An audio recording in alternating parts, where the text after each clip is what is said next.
যার হৃদয়ে ধনুকধারী শ্রীরাম সর্বদা বিরাজিত, সেই পবনপুত্র হনুমানজিকে আমি প্রণাম করি। আমি দর্শক বন্ধু এখন শুরু করব শ্রী হনুমৎ স্তব।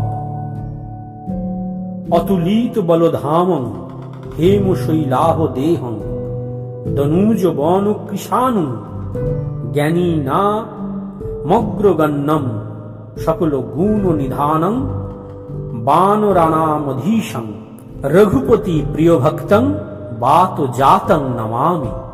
অর্থাৎ অতুলিত শক্তির ভাণ্ডার, স্বর্ণগিরি সুমেরু পর্বতের ন্যায় কাঞ্চন কান্তিযুক্ত দেহধারী রাক্ষস রূপী অরণ্যকে ভস্মীভূত করতে অগ্নির ন্যায় তেজস্বী, জ্ঞানীগণের মধ্যে অগ্রগণ্য, সকল গুণের আধার বানর কুলের অধীশ্বর শ্রীরামের প্রিয় ভক্ত পবনপুত্রকে আমি প্রণাম করি।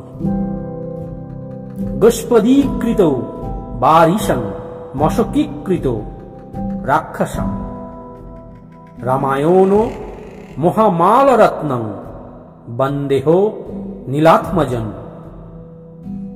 অঞ্জনানন্দনং বীরং जानकी शोकनाशनम कपीश मक्ष हंतारम बंदे लंका भयंकरम। अर्थात जार निकट समुद्र गोखुरेर न्याय, जिनी राक्षसकुलके मशकेर न्याय मर्दन करे विनष्ट करेछेन, सेई रामायण रूपी महाकाव्येर रत्न अनिलात्मज শ্রী হনুমানকে আমি সাদরে বন্দনা করি। মা অঞ্জনাকে যিনি অতিশয় আনন্দ প্রদান করেছেন, সীতার যিনি শোক নিবারণ করেছেন, অতিশয় বীর অক্ষ সংহারক, লঙ্কার জন্য ভয়ঙ্কর, অর্থাৎ লঙ্কায় যিনি ত্রাসের সঞ্চার করেছেন, সেই বানরপতি শ্রী হনুমানকে আমি বন্দনা করি। উল্লঙ্ঘ সিন্ধ সলিলং সলিলং যহ শোক বন্যী জনকাত্ম জায়া আদায় তেনৈব দদাহ লঙ্কাং নমামি ত্বং প্রাঞ্জলি রঞ্জনেয়ম। অর্থাৎ যিনি লীলাপূর্বক সমুদ্র লঙ্ঘন করে জনকাত্মজা সীতার শোকাগ্নির দ্বারা সেই লঙ্কাকে বশীভূত করেছেন, সেই অঞ্জনী পুত্রকে আমি করজোড়ে প্রণাম করি। মনোজবং মারুতি তুল্য বেগং জিতেন্দ্রিয়ং বুদ্ধিমতং বরিষ্ঠং বাতাত্মজং বানর ইউত মুখ্যং শ্রীরাম দূতং শরণং প্রপদ্যে। অর্থাৎ মনের সমকক্ষ, শীঘ্র গতিযুক্ত এবং বায়ুর সমান প্রবল বেগভূষিত, ইন্দ্রিয় বিজয়ী, বুদ্ধিমান গণের মধ্যে সর্বশ্রেষ্ঠ বায়ুপুত্র, বানর কুলের মধ্যে অগ্রগণ্য শ্রীরামের দূত সেই হনুমানের আমি শরণাগত হই।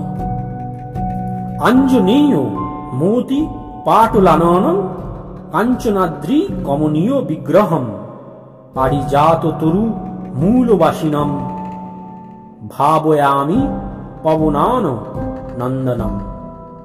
অর্থাৎ যার মুখ রক্তবর্ণ এবং দেহ স্বর্ণগিরির ন্যায় কান্তিযুক্ত, যিনি পারিজাত বৃক্ষমূলে নিবাস করেন, সেই পবননন্দন তথা অঞ্জনানন্দন হনুমানের আমি মনন চিন্তা করি।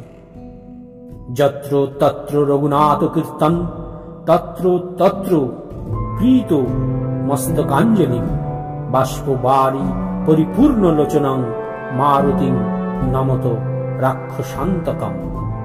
যেখানে যেখানে শ্রী রঘুনাথের কীর্তন, নাম, রূপ, গুণ, লীলা আদি করা হয়, সেই সেই জায়গায় করজোড়ে নতমস্তক হয়ে অশ্রুপূর্ণ নয়নে শ্রী হনুমান সদা উপস্থিত থাকেন।